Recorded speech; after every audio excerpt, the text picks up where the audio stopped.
Now we're still under a weather alert. High winds causing all sorts of problems across southern New England. Fallen trees and branches and a roof ripped off an old mill building, and plenty of power outages too. Close to 3,000 when we last checked with Rhode Island Energy. We have team coverage tonight. Tony's standing by to tell us if the wind will die down for the weekend. But first, Jake Coulter joins us live from Fairhaven, where a tree came down on top of a car. Jake?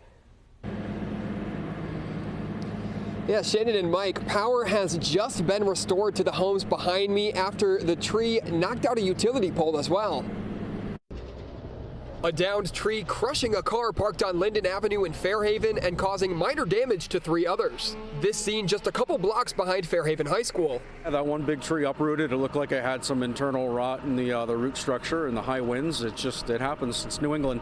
That tree also taking down a utility pole, which you can see dangling in the wires above the road. This block of Linden Ave is off power. They killed the transformers when the tree came down. Fairhaven not the only city with wind damage. Up in Taunton, pieces of the roof blown off the vacant Whittington Mills complex. Those pieces landing in the road. I walked outside this morning. I seen some stuff in the yard. And just to bring them down to the dumpster, I turned around and seen all this debris flying off of the building.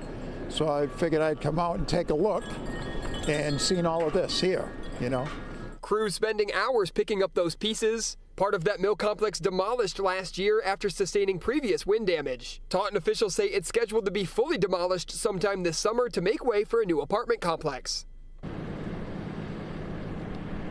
And a community meeting about that complex is scheduled for this Monday night at 6 p.m. Live in Fairhaven, Jake Coulter, 12 News.